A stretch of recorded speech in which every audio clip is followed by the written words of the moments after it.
Good morning बच्चा लोग। तो स्वागत है आप सबका। आज एक नया सीज़न जीए यानी कि जनरल अवेयरनेस का आ गया है आप सबके लिए। आज मैंने नया चैप्टर लिया है डिपॉजिट यानी कि जमाएं, जैसा कि आपको वाइट बोर्ड पे दिख रहा है। तो आज का सीज़न बहुत मज़ेदार होने वाला है। आज हम डिपॉजिट पढ़ेंगे, जमाएं पढ़ेंगे कि यानी बैंक में कितने प्रकार की डिपॉजिट्स होती हैं, कौन कौन सी बेसिक डिपॉजिट्स होती हैं, कौन कौन सी अल्टरनेटिव डिपॉजिट्स होती हैं, कितने टाइप्स ऑफ अकाउंट्स होते हैं, ये सारी चीज़ों को हम इस चैप्टर में पढ़ेंगे।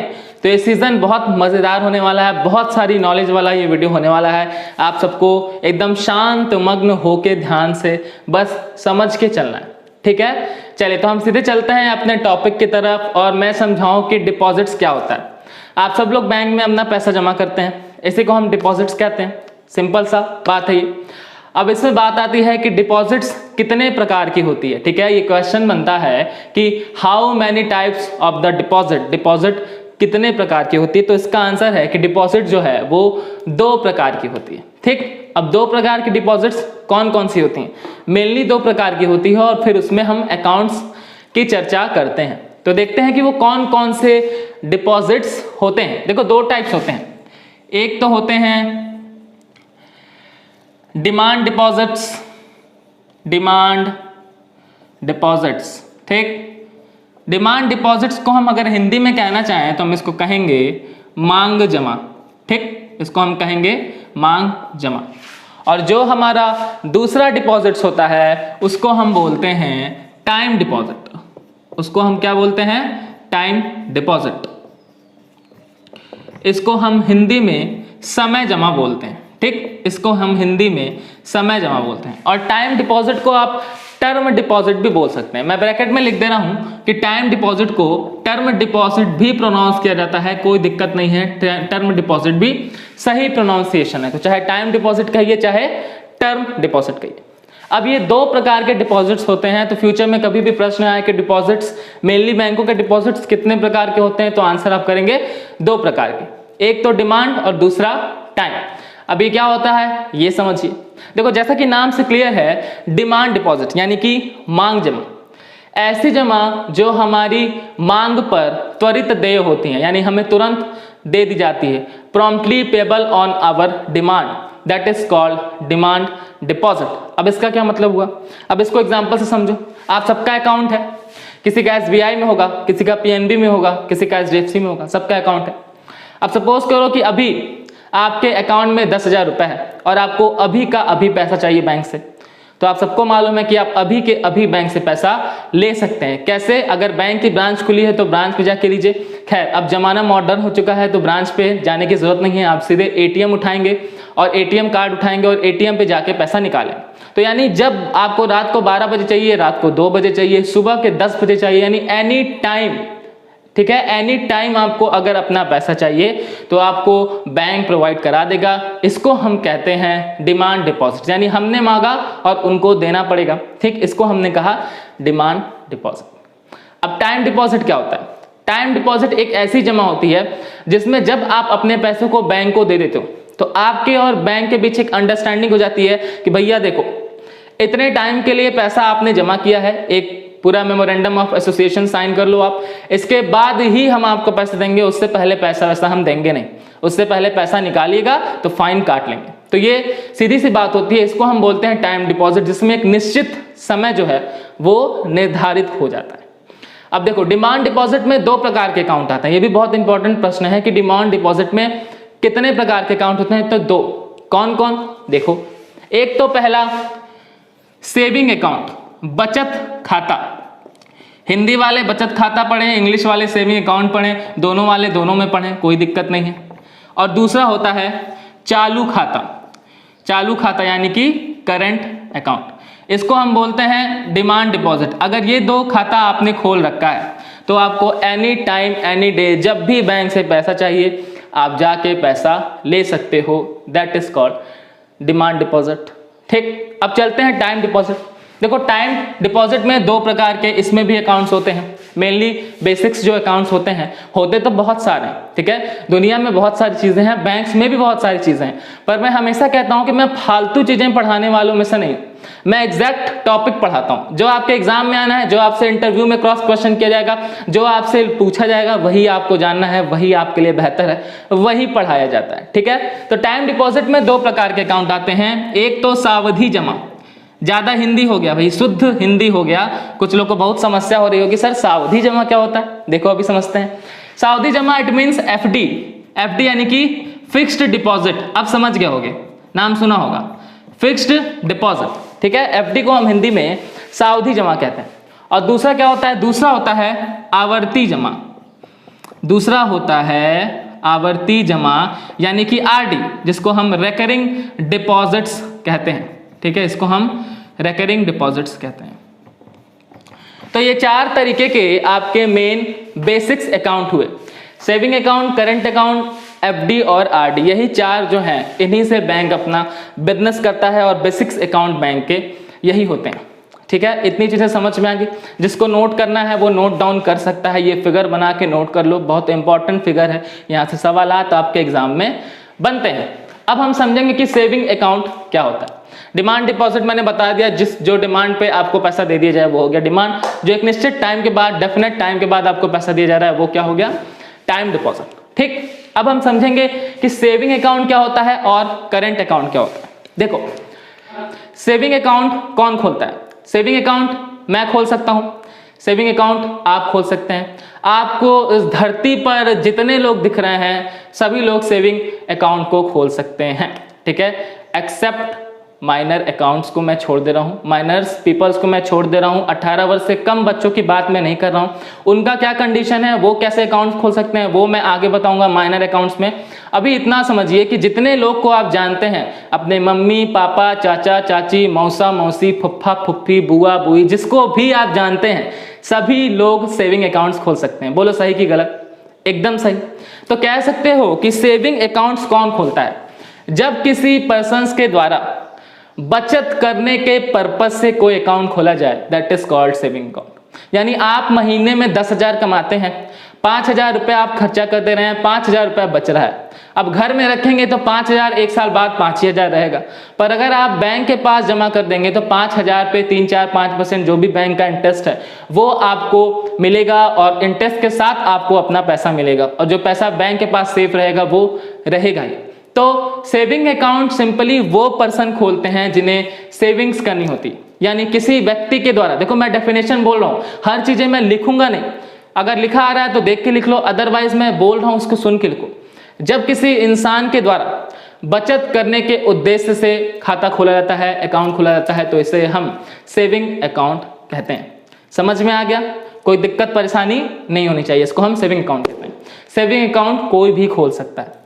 अब बात आती है करंट अकाउंट कि सर करंट अकाउंट क्या होता है, सुना तो बहुत है, हमारे दोस्त के पिताजी हैं उनका करंट अकाउंट है, सर जान तो बहुत रहे हैं पर एग्जैक्ट नहीं जान रहे हैं कि करंट अकाउंट क्या होता है। तो देखो इसको समझो कि करंट अकाउंट क्या होता है। जब किसी बिजनेसमैन के द्वारा, जब किसी व्यापारी के द्वारा बिजनेस करने के पर्पज से, व्यापार करने के उद्देश्य से कोई अकाउंट खोला जाता है तो इसे हम करंट अकाउंट कहते हैं। समझ में आया, यानी करंट अकाउंट बिजनेसमैन्स के लिए होता है, जो एंटरप्रेन्योर होते हैं, उद्यमी होते हैं, वही लोग करंट अकाउंट खोल सकते हैं, उन्हीं के द्वारा खोला जा सकता है। अब मान लीजिए आपके मन में प्रश्न आया कि सर मान लीजिए मैं एक विद्यार्थी हूं, मैं एक स्टूडेंट हूं, मान लीजिए आपके मन में प्रश्न आया कि मैं एक विद्यार्थी हूं, मैं एक स्टूडेंट हूं, तो सर मैं सेविंग अकाउंट जैसा आपने बताया मैं खोल सकता हूं।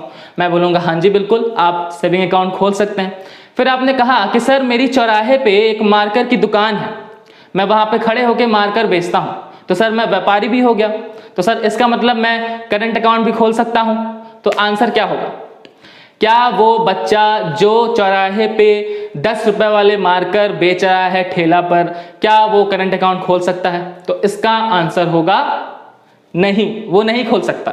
अब आप कहेंगे सर ये कैसे, अभी आप बोल रहे हैं कि जो बिजनेसमैन रहेगा वो खाता खोल लेगा, और अभी वो बच्चा मार्कर बेच रहा है वो भी तो बिजनेसमैन ही हुआ, हालांकि छोटा बिजनेसमैन हुआ, छोटे से ही कोई बड़ा बनता है, तो सर वो करंट क्यों नहीं खोल सकता है? तो देखो इसका क्या लॉजिक है, इसका क्या रीजन है, वो क्यों नहीं करंट अकाउंट खोल सकता है? करंट अकाउंट खोलने के लिए आपको अपने फर्म की A to Z details bank को देनी पड़ती है। यानी कि अगर मेरा मार्कर का दुकान है तो जाहिर सी बात है कि मुझे रजिस्टर्ड होना पड़ेगा, मुझे कंपनी के तहत, कंपनी एक्ट के तहत खुद को रजिस्टर्ड करना पड़ेगा। एक एंटरप्रेन्योर की तरफ मुझे, एंटरप्रेन्योर की तरह मुझे खुद को रजिस्टर करना पड़ेगा। मेरी कंपनी A to Z क्या काम करती है, मेरा पर डे का टर्नओवर कितना है, मेरा मंथली टर्नओवर कितना है, मेरा सालाना टर्नओवर कितना है, मैं क्या बिजनेस करता हूँ, इन सब की डिटेल्स जब मैं बैंक को दूंगा और बैंक इनको क्रॉस चेक करेगा तभी कोई पर्सन करंट अकाउंट खोल सकता है। तो अगर वो बच्चा जो मार्कर बेच रहा है, जाहिर सी बात है कि अगर वो रोड पे दुकान लगा के बेच रहा है, ठेले पे चीज़ों को बेच रहा है, तो वो रजिस्टर्ड इंस्टीट्यूट नहीं होगी, तो इसलिए वो करंट अकाउंट नहीं खोल सकता है। अदरवाइज कोई भी ऐसी दुकान या कोई भी ऐसी शॉप्स, कोई भी मॉल्स जो रजिस्टर्ड होते हैं वो अकाउंट्स को खोल सकते हैं, करंट्स अकाउंट्स को खोल सकते हैं। तो ये सारी चीज़ें आपको अच्छे से समझ में आ गई होगी कि करंट अकाउंट वो खोल सकता है जो कि बिजनेसमैन। तो इसकी डेफिनेशन क्या हुई कि जब किसी व्यापारी के द्वारा व्यापार करने के उद्देश्य से जो खाता खोला जाता है that is called current account. समझ में आ गया होगा, ठीक। अब एक चीज और समझो कि सेविंग अकाउंट और करंट अकाउंट में क्या अंतर है। छोटा सा अंतर समझ लो। सेविंग अकाउंट एक ऐसा अकाउंट होता है जिसमें कस्टमर्स को उनके पैसों पर बैंक द्वारा इंटरेस्ट दिया जाता है, ब्याज दिया जाता है। पहला अंतर ये। दूसरा, करंट अकाउंट की मैं बात करूं तो करंट अकाउंट पर आपको ब्याज नहीं मिलता है, और ये बहुत ही इंपॉर्टेंट क्वेश्चन है। कई बार आपके बैंकिंग एग्जाम में ये सवाल आएगा कि ऐसा कौन सा खाता होता है जिस पर बैंक के द्वारा कोई भी ब्याज नहीं दिया जाता है। आप आंसर करेंगे चालू खाता, करंट अकाउंट। समझ में आ गया, ठीक। अब ऐसा मत समझना कि चालू खाता का क्या मतलब होता है। अरे चालू खाता उसका नाम है, ऐसा बिल्कुल नहीं है कि जो चालू है वही चालू खाता खोलेगा। हाँ, कोई बिजनेसमैन है वो भी चालू खाता खोल सकता है, ठीक। तो पहला अंतर ये हुआ कि सेविंग अकाउंट पर ब्याज देता है बैंक और करंट अकाउंट पर ब्याज नहीं देता है। दूसरा डिफरेंस क्या हुआ, दूसरा अंतर क्या हुआ कि सेविंग अकाउंट में पैसे निकालने की एक अनुमति, परमिशन लेनी पड़ती है, यानी मैक्सिमम पैसे निकालने की एक लिमिट होती है। जैसे कि मान लीजिए अगर अभी आप सेविंग अकाउंट से 51,000 यानी 50,000 एक रुपए निकालते हैं, 50,000 से 1 रुपए ज्यादा निकालते हैं, तो आपका पैन कार्ड वहां पे अवश्य रूप से जमा होना चाहिए। नहीं तो लोग कहते हैं, आप अक्सर सुने होंगे, बैंक से कहता है कि सर अपना KYC जमा कर दो, नो योर कस्टमर फॉर्म्स को फिल कर दीजिए। KYC में अगर आपका पैन कार्ड नहीं लगा है तो आप 50,000 रुपए से 1 रुपया भी ज्यादा निकाल नहीं पाएंगे। तो सबसे पहले सेविंग अकाउंट में नंबर ऑफ पैसों की एक लिमिट होती है, नंबर ऑफ मनी की एक लिमिट होती है सेविंग अकाउंट में, जिसमें बार बार बैंक द्वारा आपसे क्वेश्चंस किए जा सकते हैं या आपको थोड़ी बहुत प्रॉब्लम हो सकती है। जबकि मैं करंट अकाउंट की बात करूं तो करंट अकाउंट में पैसे निकालने की कोई लिमिट नहीं होती। अगर आपको आज 1 लाख रुपए चाहिए तो आप आज ही अपने अकाउंट से 1 लाख रुपए निकाल सकते हैं। जैसा कि मैंने बताया कि ये बिजनेसमैन के लिए। आप सोचो कि अगर बिजनेसमैन पे भी बैंक पाबंदी लगा दे कि नहीं आप 50,000 पे पैन कार्ड दिखाओ, तो क्या बिजनेसमैन बैंक में अकाउंट खोलेगा? देखो उनका टर्नओवर होता है, उनको हर दिन 50,000 1 लाख की जरूरत है, तो उनको ये अकाउंट खोलने के लिए किसी तरीके की परमिशन नहीं लेनी पड़ती है पैसा निकालने के लिए। दूसरा अंतर ये हो गया।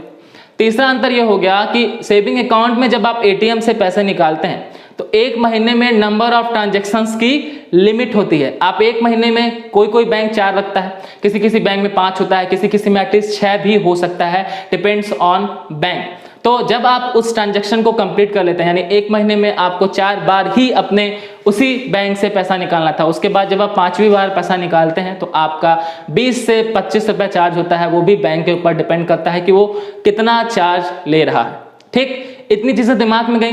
तो सेविंग अकाउंट में नंबर ऑफ ट्रांजैक्शंस की लिमिट होती है, जबकि करंट अकाउंट में कोई लिमिट नहीं होती है। अगर कोई करंट अकाउंट ओनर है वो आज ही अपने ATM को 4 बार स्केच करके पैसा निकाल सकता है। ऐसा बिल्कुल नहीं है कि जब 5वीं बार वो निकालेगा तो उसका पैसा चार्ज होगा, ऐसा बिल्कुल भी नहीं है, ठीक है। और एक अंतर और समझ लीजिए, हालांकि ये कोई बहुत ही बड़ा अंतर नहीं है, मगर इतना समझ लीजिए कि करंट अकाउंट ओनर को बहुत सारे फायदे मिलते हैं। यानी उनको क्रेडिट कार्ड अवेलेबल करा दिया जाता है, उनको आसानी से लोन मिल सकता है, उनको बाकी कई सारे फायदे मिलते हैं एक करंट अकाउंट ओनर को, अगर उनकी क्रेडिट रेटिंग अच्छी है तो, ठीक है। दूसरा, उनको ओवरड्राफ्ट भी मिल सकता है। ओवरड्राफ्ट यानी कि अधिविकर्ष, अभी मैं आगे समझाऊंगा कि ओवरड्राफ्ट यानी कि ओडी क्या होता है। तो करंट अकाउंट ओनर को आसानी से ये सारी चीजें मिल सकती हैं, जबकि सेविंग अकाउंट ओनर को ये सब उतनी आसानी से नहीं मिल सकती हैं, क्योंकि उनको लोन लेने के लिए बाकायदे अपनी सारी चीजों को बताना पड़ता है। जबकि एक करंट अकाउंट ओनर ऑलरेडी पहले अपनी फर्म और अपनी कंपनी के बारे में रजिस्टर्ड करा चुका होता है, तो उसको ये सारी चीजें करने में आसानी होती है। तो ये कुछ मुख्य अंतर थे सेविंग अकाउंट और करंट अकाउंट में। आई होप कि आप सबको अच्छे से समझ में आ गया होगा, ठीक है। अगर समझ में आया तो कमेंट में आज यस सर की बौछार लग जानी चाहिए। जब बौछार लगी रहेगी तभी तो समझ में आएगा कि आपको समझ में आ रहा है, ठीक है। तो यस सर की बौछार लगा दीजिए। ऐसे ही सारे सेशन पढ़ा दिए जाएंगे आपको बिल्कुल आसानी से, एकदम फ्लो में सब कुछ समझ जाएंगे। आपको पता भी नहीं चलेगा कि सब समझ में आ गया और आप समझ भी जाएंगे, ठीक है। तो ये सारी चीजें हैं। चलो अब आगे बढ़ते हैं फिक्स्ड डिपॉजिट अकाउंट और रिकरिंग डिपॉजिट अकाउंट की तरफ। ये एफडी क्या होता है सर? बहुत बार सुना है फिक्स्ड डिपॉजिट अकाउंट। क्या होता है सर एफडी? आज क्लियर कर दिया जाए, आज क्रिस्टल क्लियर कर दिया जाए कि एफडी अकाउंट क्या होता है। जिनको याद है, जिन्होंने मुझसे पढ़ा है, जिन्होंने और कहीं से पढ़ा है, बहुत अच्छी बात है। दोबारा पढ़िए, दोबारा समझिए, दोबारा से सीखिए। सीखने की हैबिट जीवन में कभी नहीं छोड़नी चाहिए। एक ही चीज को 10वीं बार सीख रहे हैं तो 10वीं बार सीखिए, 20वीं बार सीख रहे हैं तो 20वीं बार सीखिए। जितनी बार सीखने को मिले उतनी बार सीखिए। आप उसमें जब तक परफेक्ट ना हो जाएं तब तक सीखिए, और परफेक्ट होने के बाद उस चीज को सिखाइए भी, और उसमें भी रेगुलर बेसिस पे सीखते रहिए। तो ये बहुत ही आपके एक डेवलपमेंट में बहुत सहयोग करता है। मैं बात करूं कि एफडी क्या होती है, सीधे टॉपिक पे आते हैं कि एफडी क्या होती है। फिक्स्ड डिपॉजिट, जैसे कि नाम से क्लियर है कि मैंने किसी चीज को फिक्स कर दिया, मैंने किसी चीज को एक जगह पर फिक्स कर दिया। अब इसको एग्जांपल से समझिए। मान लीजिए आपके पास 2 लाख रुपए है, मान लीजिए, हालांकि होगा नहीं या हो भी सकता है, ठीक है। मान लीजिए आपके पास, प्रेजेंट में तो नहीं होगा, पॉकेट में तो लेके नहीं ना घूम रहे हैं, घर में होगा। तो मान लीजिए कि 2 लाख रुपए है। अब आपने सोचा यार इस 2 लाख रुपए का मुझे अगले 3 साल तक कोई काम नहीं है, ठीक है। मेरे पास ऑलरेडी पैसा ही पैसा है, पैसों की बारिश हो रही है, वाह भाई बहुत अच्छी बात है, ठीक। तो क्या किया जाए? अब अगर मैं इसको सेविंग अकाउंट्स में जमा करूंगा तो क्या होगा? सेविंग अकाउंट में जमा करूंगा तो इंटरेस्ट रेट 3 से 4% मिलेगा, जो कि कम है। क्यों ना मैं इसका एफडी कर दूं। अगर आप बैंक के पास जाते हैं तो बैंक ही आपको ये ऑफर करते हैं कि सर 2 लाख रुपए आप सेविंग अकाउंट में डालेंगे, आपको 3-4% मिलेगा। इससे अच्छा महानुभाव एक काम कीजिए, एक एप्लीकेशन भरिए, दन्न से एफडी अकाउंट खोल दीजिए। आप दन्न से एफडी अकाउंट खोलेंगे तो बहुत ही शानदार मैं इंटरेस्ट रेट आपको दूंगा। यानी मैं आपको, इसको मैं रब कर देता हूँ, ठीक है, इसको मैं मिटा देता हूँ। मिटाना कहाँ चला गया भाई? अच्छा, लेके आता हूँ भाई। हाँ भाई, तो ये आपका जो है इसको मैं मिटा देता हूँ, तब अच्छे से और समझ में आएगा, ठीक। चलो, तो क्या कहता है बैंक कि अगर आप एफडी अकाउंट को खोलते हैं तो आपको 7 से 8% का मैं इंटरेस्ट रेट दूंगा, ठीक है। अब पैसा किसको काटता है भाई? पैसा किसी को काटता है? बिल्कुल नहीं काटता है। आप कहेंगे कि जहां हमको 3-4% मिल रहा था वहां पे हमको 7 से 8% मिल रहा है, तो आप कहेंगे कर दो भैया एफडी। आपसे साल पूछा जाएगा कि भैया आप अपना एक डेफिनेट टाइम बता दीजिए। सर आप एक डेफिनेट टाइम बता दीजिए, उस टाइम तक आपका एफडी और इंटरेस्ट रेट हम फिक्स करके आपको बता दे रहे हैं। उससे पहले पैसा वैसा निकालने मत आइएगा, ठीक है। तो आप बता देंगे कि ठीक है, मेरे 2 लाख रुपए को आप 3 साल के लिए 7 से 8% पर आप क्या करिए, फिक्स कर दीजिए। तो ये आपका एफडी फिक्स्ड डिपॉजिट अकाउंट खोल के एफडी कर दिया जाएगा पैसों का। अब इसी को हम बोलते हैं फिक्स्ड डिपॉजिट अकाउंट, ठीक है, समझ में आ गया। यानी इस पे सेविंग अकाउंट के कंपैरिजन में अच्छा खासा ब्याज दर मिलता है। यानी सेविंग अकाउंट का लगभग दुगुना से 1.5 गुना से 2 गुना, या कुछ बैंक्स 2.5 गुना भी देते हैं, वो उनके ऑफर्स के ऊपर होता है। आपको एफडी पर इतना अच्छा खासा इंटरेस्ट रेट मिलता है, इसीलिए जब आपके पास ज़्यादा पैसा हो तो लोग एफडी को ही रिकमेंड करते हैं। इतनी चीज़ें समझ में आ गई, ठीक। चलो अब आगे समझते हैं। इसको हमने बोल दिया एफडी, आपने 3 साल तक एफडी कर दिया। अब क्या हुआ, मान लीजिए अगर आपसे कभी प्रश्न पूछे कि क्या एफडी अकाउंट को, क्या फिक्स्ड डिपॉजिट अकाउंट को तोड़ा जा सकता है, तो आप आंसर करेंगे नहीं। अगर आपके थ्योरेटिकल एग्जाम में क्वेश्चन आया कि क्या आप एफडी अकाउंट को तोड़ सकते हैं, तो आप आंसर करेंगे नहीं, ठीक। पर मैं प्रैक्टिकली बताऊं तो कभी कभार लोग फिक्स्ड डिपॉजिट अकाउंट को क्रैश करवा लेते हैं, यानी कि तोड़वा लेते हैं, ब्रेक करवा लेते हैं। अब एक चीज मैं आज आपको क्लियर कर देना चाहूंगा बच्चों, देखो थ्योरेटिकल की दुनिया और प्रैक्टिकल की दुनिया में जमीन आसमान का फर्क होता है। यानी जो आप थ्योरी पढ़ते हैं और जो आपको प्रैक्टिकल देखने को मिलता है उसमें बहुत ही ज्यादा डिफरेंस होता है, ठीक है। तो थ्योरी सिर्फ आपको थ्योरी बेसिस पे पढ़ना है, प्रैक्टिकल की नॉलेज भी मैं आपको दूंगा, क्योंकि मेरा ऐसा मानना है कि जब तक मैं आपको प्रैक्टिकल नहीं पढ़ाऊंगा रट्टू तोता बनने का कोई फायदा नहीं, ठीक है। रटना नहीं है किसी भी चीज को, एकदम बारीकी से छोटी छोटी चीजों को पढ़ना है, इसीलिए मैं आपको प्रैक्टिकली भी समझाता हूं। तो थ्योरेटिकली आंसर होगा नहीं, पर अगर मैं प्रैक्टिकली चलूं तो क्या होता है कि मान लीजिए 3 साल के लिए आपने किया था, आपको 2 साल पे बहुत अर्जेंट हो गया कि मुझे पैसा निकालना ही निकालना है, तो जब आप बैंक के पास जाएंगे तो वहां पे आपको ब्रांच मैनेजर से परमिशन लेनी पड़ेगी, उनसे रिक्वेस्ट करना पड़ेगा, उनको एप्लीकेशन फिल आउट करना पड़ेगा। वहां पे अगर ब्रांच मैनेजर चाहे तो जो आपको 7 से 8% वो इंटरेस्ट दे रहे थे, हो सकता है इसको काट के वो 0% कर दे। क्यों? क्योंकि आपने उनके वायदे को तोड़ा है। आपने बोला था कि मैं 3 साल तक दूंगा और आपने प्रॉमिस ब्रेक किया है, तो हो सकता है वो फाइन के रूप में आपको कोई फाइन ना दे, आपका पूरा का पूरा पैसा वापस कर दे, या हो सकता है वो आपको कोई फाइन भी ना दे और आपका 10 से 15,000 रुपया भी काट ले, या हो सकता है कि वो 1 से 2% इंटरेस्ट दें। तो वो उनके ऊपर है कि वो कैसा फाइन लगाते हैं। और कभी कभार ऐसा हो सकता है कि कोई बैंक आपको ब्रेक करने की परमिशन भी ना दे। तो प्रैक्टिकली चीज़ें अलग होती हैं और थ्योरेटिकली चीज़ें अलग होती हैं, इस बात को आप समझ लीजिए। ऐसा नहीं कि मैंने आपको बता दिया कि सर एफडी तो तोड़वाते नहीं हैं और आपने किसी से सुना अरे सर हमारे भैया तो एफडी तोड़वा लिए थे, अरे हमारे भैया तो एफडी तोड़वा लिए थे, तो अब आप कहें कि सर आपने तो गलत पढ़ा दिया।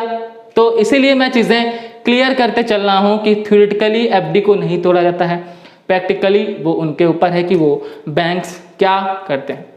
इतनी चीज़ें समझ में आएगी कि एफडी क्या होता है, ठीक। अब इसके टाइम टेन्योर से प्रश्न बनता है कि एफडी कितने टाइम के लिए किया जाता है। तो देखो ये बहुत इंपॉर्टेंट प्रश्न है, ये बहुत ही ज़्यादा इंपॉर्टेंट प्रश्न है। एफडी कोई भी पर्सन मिनिमम, ठीक है, 7 दिन से लेकर मैक्सिमम 10 साल तक के लिए कर सकता है, ठीक है। 7 दिन से 10 वर्षों के लिए एफडी की टाइम लिमिट होती है। तो ये बहुत ही पसंदीदा क्वेश्चन है एसएससी बैंक सबका कि एफडी की टाइम लिमिट कितनी होती है। तो आंसर आप मिनिमम करेंगे 7 दिन और मैक्सिमम आप क्या करेंगे 10 साल। अब यहीं पे एक छोटा सा एग्जांपल आप देखिए कि मैंने बोला है मिनिमम 7 दिन का एफडी। अब आपको लगता है थ्योरेटिकली मैं बताऊं तो थ्योरेटिकली मैं आपको पढ़ा रहा हूं कि मिनिमम 7 दिन की एफडी आप कराएंगे, आपको एग्जाम में यही आंसर करना है। अब आप जरा मेरे साथ प्रैक्टिकल बेसिस पे चलिए कि अगर आप किसी बैंक में जाते हैं, अगर आप सीधे एसबीआई में जाते हैं और वहां बोलते हैं कि सर मुझे एफडी करना है, ब्रांच मैनेजर या कोई भी क्लर्क ऑफिसर आपसे पूछते हैं, पीओ पूछते हैं सर कितने दिन के लिए, आप बोलते हैं 7 दिन के लिए, तो कहेंगे कि सर ऐसा है आप एक काम करिए, वो दरवाजा आपको दिख रहा है, आप बोलेंगे जी सर, कहेंगे सीधे निकल लीजिए, 7 दिन का एफडी हम नहीं करेंगे, हमारे पास इतना टाइम नहीं है कि हम 7 दिन का एफडी करें, ठीक है। तो प्रैक्टिकल चीजें वाकई में अलग होती हैं। आपको लगता है कि कोई बैंक आपका 7 दिन का एफडी करेगा, खैर अच्छे लोग दुनिया में अभी भी हैं, अच्छे लोग हैं। अगर वो प्रोबेशनरी ऑफिसर या वो क्लर्क अगर वो आपकी बात सुनना चाहेंगे तो वो 7 दिन का भी कर सकते हैं। हालांकि जनरली 7 दिन का एफडी ना कोई कराता है और ना ही कोई करता है, ठीक है। समझ में आ गया इतनी चीजें। चलो अब मैं चलता हूं आरडी यानी कि रिकरिंग डिपॉजिट पे। अब ये क्या होता है, देखो जैसे एफडी होता है वैसे ही रिकरिंग डिपॉजिट होता है, उसी का छोटा भाई कह सकते हो, एफडी का छोटा भाई रिकरिंग डिपॉजिट। जैसे सेविंग अकाउंट, करंट अकाउंट थोड़े बहुत अंतर, वैसे ही एफडी और आरडी में थोड़े से अंतर।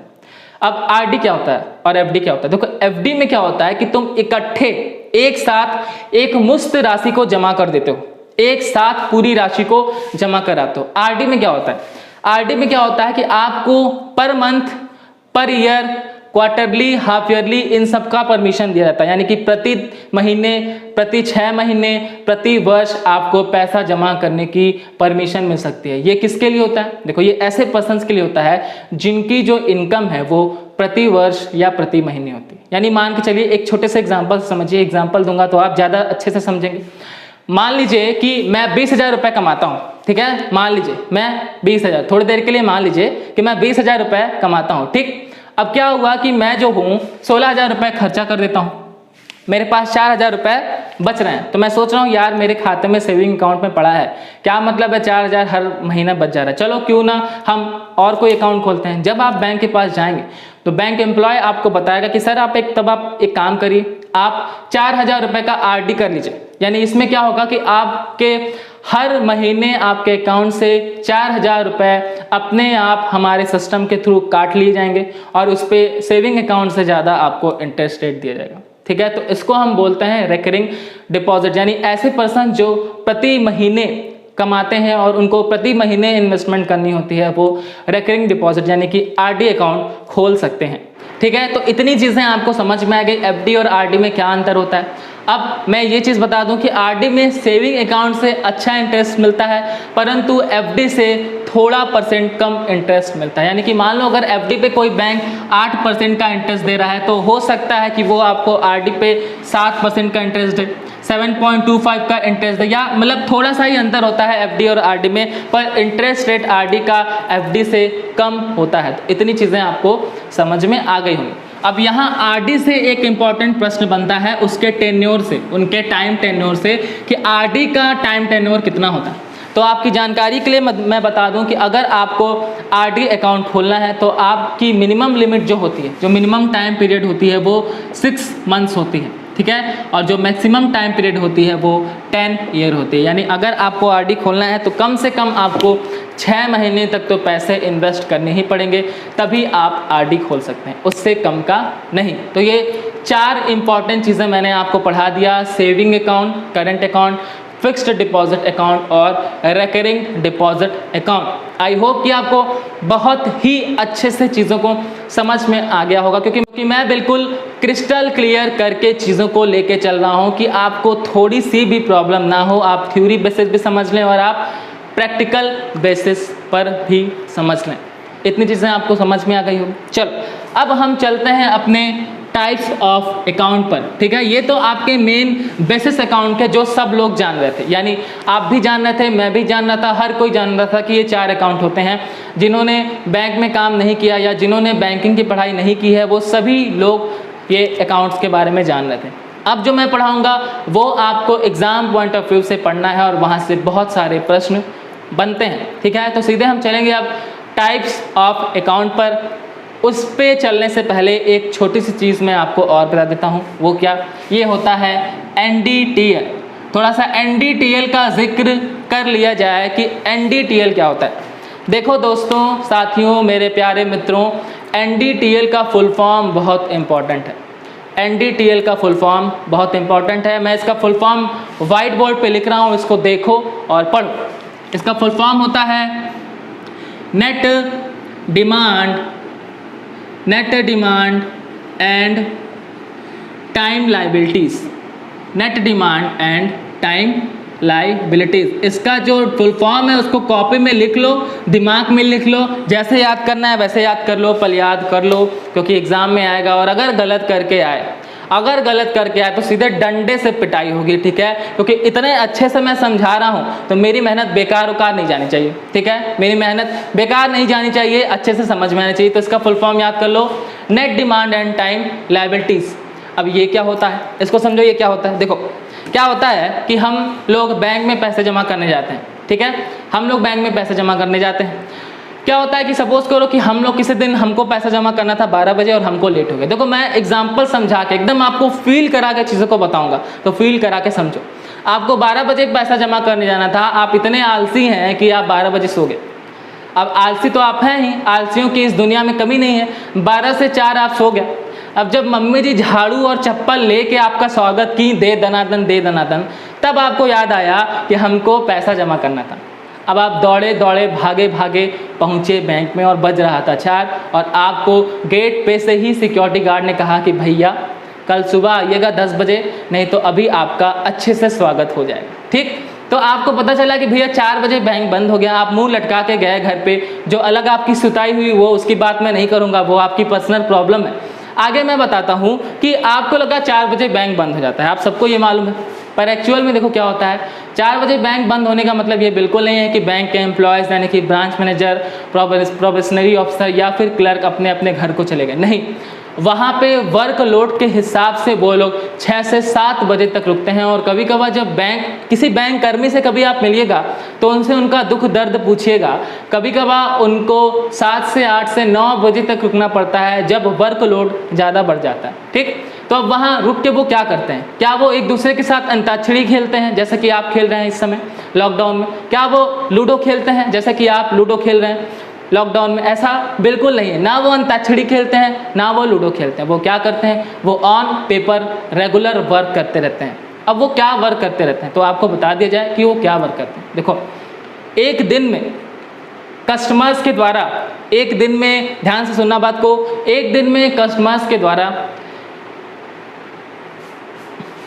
एक दिन में, फिर से सुनो, एक दिन में कस्टमर्स के द्वारा डिमांड डिपॉजिट यानी कौन कौन से अकाउंट? सेविंग अकाउंट और करंट अकाउंट, और दूसरा टाइम डिपॉजिट यानी कि एफडी और आरडी से एक दिन में जमा कुल राशि, से एक दिन में जमा कुल राशि उस दिन के लिए बैंक का NDTL कहलाती है, यानी कि net demand and time liabilities कहलाती है। जैसे कि मान लो आज बशारतपुर वाली ब्रांच में या फिर आज मेडिकल कॉलेज वाली ब्रांच में एक दिन में कुल कस्टमर्स के द्वारा सेविंग अकाउंट और करंट अकाउंट और एफडी और आरडी के द्वारा 100 रुपये को जमा किया है, तो इसको हम उस दिन के लिए पर डे का बैंक का NDTL कहेंगे। तो जो बैंक के एम्प्लॉयज़ होते हैं वो क्लर्क या पीओ वो क्या करते हैं? वो रजिस्टर मेंटेन करते हैं कि आज किस अकाउंट में कितना पैसा जमा हुआ और किस अकाउंट से कितना पैसा निकाला गया है। इसी को हम बोलते हैं net demand and time liabilities. खैर वो बात अलग है कि कहाँ कहाँ उन्होंने लोन दिया, बैंक के क्या क्या सीन चल रहे हैं, वो सब मैं आपको नहीं समझाऊंगा, वो ज़्यादा ही प्रैक्टिकल हो जाएगा। आपके एग्जाम पॉइंट ऑफ व्यू से सिर्फ इतना जानिए कि कस्टमर्स के द्वारा एक दिन में जो कुल इन चारों खातों से पैसा जमा किया जाता है वो उस दिन के लिए बैंक का NDTL कहलाती है। इतनी चीज़ें समझ में आ गई। अब इसमें एक छोटी सी चीज़ और याद रख लो कि जब बैंक द्वारा डिमांड डिपॉजिट यानी कि सेविंग करंट और टाइम डिपॉजिट यानी एफडी आरडी दोनों चारों अकाउंट्स को जोड़ा जा रहा है तो इसको हम NDTL कह रहे हैं। और जब बैंक द्वारा सिर्फ सेविंग अकाउंट यानी सिर्फ सेविंग अकाउंट और करंट अकाउंट को ही जोड़ा जा रहा है तो इसको हम कासा बोलते हैं। ये भी आपका इंपॉर्टेंट है, यहाँ से क्वेश्चन बनता है कि कासा का फुल फॉर्म क्या होता है, तो आप करेंगे करंट अकाउंट और सेविंग अकाउंट। तो जब बैंक द्वारा सिर्फ सेविंग अकाउंट और करंट अकाउंट ही खोला जाता है तो मतलब ही पैसा जोड़ा जाता है तो इसको हम बोलते हैं करंट अकाउंट और सेविंग अकाउंट। ठीक, अब ऐसा क्यों? देखो, एफडी और आरडी कोई रोज़ करता है। अगर आज आपने 2 लाख का एफडी कर दिया तो कल फिर से एफडी करने जाओगे? पॉसिबल है? या अगले महीने फिर से 4 लाख का एफडी करने जाओगे? पॉसिबल नहीं है। हालांकि होता है, अगर आपके पास बहुत ज़्यादा पैसे हैं तो आप करते हैं अलग अलग बैंक्स में, अलग अलग अकाउंट्स में। पर क्या अगर मैं करंट अकाउंट और सेविंग अकाउंट की बात करूं तो अगर आपने इस महीने की सैलरी 10,000 निकाली तो आप अगले महीने नहीं निकालोगे?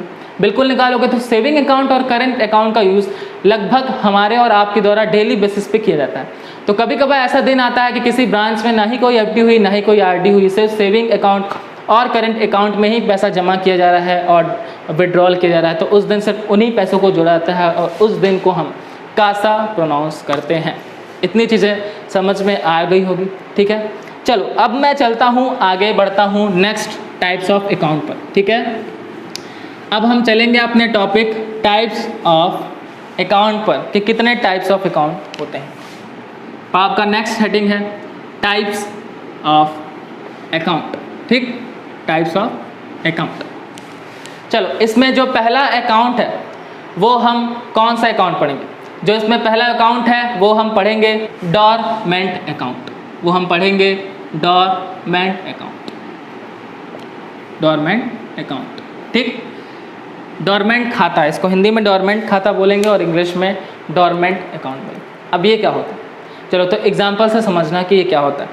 देखो, जब किसी कस्टमर्स के द्वारा अपने अकाउंट्स को लगातार 2 वर्षों तक संचालित नहीं किया जाता है, यानी कि 2 वर्षों तक ना ही उसमें आप कोई डिपॉजिट कर रहे हैं और ना ही उसमें कोई भी विड्रॉल कर रहे हैं, 2 वर्षों तक आपके अकाउंट से रिलेटेड कोई भी एक्टिविटी बैंक को नहीं मिल रही है, तो 2 वर्षों के बाद आपके अकाउंट को डोरमेंट डिक्लेयर कर दिया जाता है। यानी कि बैंक ऐसा डिक्लेयर कर देता है कि इस अकाउंट में कोई भी एक्टिविटी नहीं है, इस अकाउंट को हम बंद करते हैं। तो इसको हम बोलते हैं डोरमेंट अकाउंट। हर वर्ष के लास्ट दिन यानी कि 31 दिसंबर को सभी बैंकों को ऐसे अकाउंट्स की एक लिस्ट बनानी होती है और ऐसे अकाउंट की लिस्ट बना के वो भारत के central bank reserve bank of India को इसकी डिटेल्स भेजते हैं कि इसमें क्या क्या चीज़ें हैं। ठीक है, इतनी चीज़ें समझ में आ गई। इसको हम बोलते हैं डोरमेंट अकाउंट। अब सपोज कीजिए क्या होता है कि जैसे मान लीजिए कि 2 वर्ष के बाद तीसरे चौथे वर्ष में आपको याद आया कि भाई मेरा एक अकाउंट था स्टेट बैंक ऑफ इंडिया में, और अब आपको खुलवाने की ज़रूरत पड़ गई कि भाई उसमें तो कुछ पैसे भी जमा थे या नहीं जमा थे, या क्या हुआ कि मुझे वो अकाउंट की ज़रूरत है। तो अब आप क्या करें? तो डोरमेंट अकाउंट को आप खुलवा सकते हैं, बशर्ते आपको ब्रांच पे जाके विजिट करना पड़ेगा, आपको एक एप्लीकेशन लिखना पड़ेगा और ब्रांच मैनेजर से परमिशन लेनी पड़ेगी, अपना रीज़न बताना पड़ेगा कि 2 वर्षों तक आप कहाँ पे थे, तब जाके ब्रांच मैनेजर की परमिशन से आपके अकाउंट को खोल दिया जाएगा। तो इसको हम डोरमेंट अकाउंट कहते हैं। अच्छी तरीके से आपके दिमाग में ये चला गया हो। ठीक है, एक क्वेश्चन यहाँ से और बन जाता है। एक क्वेश्चन ये है कि जब किसी अकाउंट को 1 वर्ष तक यानी सिर्फ 1 वर्ष तक संचालित नहीं किया जाता है तो इसको हम इनएक्टिव अकाउंट बोलते हैं। ठीक है, इनएक्टिव अकाउंट बोलते हैं जब आप 1 वर्षों तक अपना जो है कि खाते को संचालित नहीं करते हैं तो हम इसको इनएक्टिव अकाउंट बोलते हैं। इनएक्टिव अकाउंट हो जाने के बाद आप अपना KYC वगैरह जमा करते हैं, बैंक एम्प्लॉय को KYC आपका फिर से रिचेक होने के बाद इनएक्टिव अकाउंट को ओपन कर दिया जाता है। जबकि मैं डोरमेंट की बात करूं तो उसमें आपको बाकायदा ब्रांच मैनेजर से रीज़न दे के एप्लीकेशन लेके आपको परमिशन लेनी पड़ती है, तभी आपका अकाउंट खोला जाता है। ठीक है, तो इतनी चीज़ें आपको समझ में आ गई होगी। ठीक, अब एक चीज़ इसमें और जानो, मान लो कि 2 वर्ष तक आप नहीं आए, आप भूल गए कि आपका अकाउंट है, फिर ये 2 वर्ष अगले 10 वर्षों में बदल गया। ठीक है, यानी 2 वर्ष को इंक्लूड करते हुए टोटल 10 ईयर हो गए आपके अकाउंट में किसी भी ट्रांजैक्शन को हुए मतलब किसी भी ट्रांजैक्शन को किए हुए। तो 10 वर्षों के बाद बैंक्स द्वारा आपके अकाउंट को डेड अकाउंट डिक्लेयर कर दिया जाएगा। जब कोई अकाउंट डेड हो जाता है तो उस अकाउंट को आप किसी भी कंडीशन में रीओपन नहीं कर सकते। तो ये चीज़ें हैं कि आप डोरमेंट अकाउंट को रीओपन कर सकते हैं जबकि डेड अकाउंट को रीओपन नहीं कर सकते हैं। डोरमेंट अकाउंट का टेन्योर 2 साल होता है, 2 वर्ष होता है, जबकि डेड अकाउंट का टेन्योर 10 वर्ष होता है। इनएक्टिव अकाउंट का टेन्योर 1 साल होता है, 1 वर्ष होता है। तो ये चीज़ें मैं आपको बता दिया हूँ। अगर आप लिखना चाहें तो इसको लिख भी सकते हैं। एग्जैक्ट यही डेफिनेशन है डोरमेंट अकाउंट की। अब अगर आप कभी गूगल करना चाहें तो गूगल करिएगा, सेविंग अकाउंट, FD RD, जो गूगल करना चाहें उसको गूगल करिएगा, जहाँ से आप सारे नॉलेज अर्न करते हैं। देखिएगा क्या आपको एग्जैक्ट ऐसी डेफिनेशन मिल सकती है। मैं कतई बता दूं, आपको ऐसी डेफिनेशन मिलेगी जो आपके सर के ऊपर से जाएगी, जो आपको बिल्कुल भी समझ में नहीं आएगी। तो आप क्या करेंगे, आपको कुछ नहीं करना है, आपको सिर्फ आंख बंद करके सर पे भरोसा करिए अपने। ठीक है, अपने गुरुजी पर भरोसा करिए, अपने जीए गुरु पर भरोसा करिए। आपको पूरा का पूरा 100% जीए में नंबर दिलवाया जाएगा, करंट अफेयर्स के भी थ्रू और बैंकिंग अवेयरनेस के भी थ्रू। और जल्द ही मैं स्टैटिक अवेयरनेस के भी लेसन लेके आऊँगा। देखो टाइम की थोड़ी प्रॉब्लम हो जा रही है क्योंकि मैं चाह रहा हूँ पूरा पैकेज आपको पढ़ा रहा हूँ सारी चीज़ें, तो स्टैटिक अवेयर भी जल्दी ही मैं लेके आऊँगा। ठीक है, आपको बिल्कुल बने रहना है। जो आपके प्रिय दोस्त हैं, प्रिय मित्र हैं, जिनको इन सब की ज़रूरत है, उनको वीडियोस को शेयर कीजिए और वीडियोस को लाइक भी ज़रूर कीजिए, क्योंकि जब आप लाइक करेंगे, जब आप कमेंट करेंगे, बौछार बिल्कुल लगा देंगे लाइक की, कमेंट की, सब्सक्राइब की, तभी तो मुझे अच्छा लगेगा, तभी मैं समझूंगा कि भाई मेरा पढ़ाना आपको समझ में आ रहा है और मैं और जल्दी लाने की अपने सीजन्स को कोशिश करूँगा। तो वीडियो को लाइक करिए जिससे आपको और अच्छा लगे, सब्सक्राइब भी करिए। ठीक है।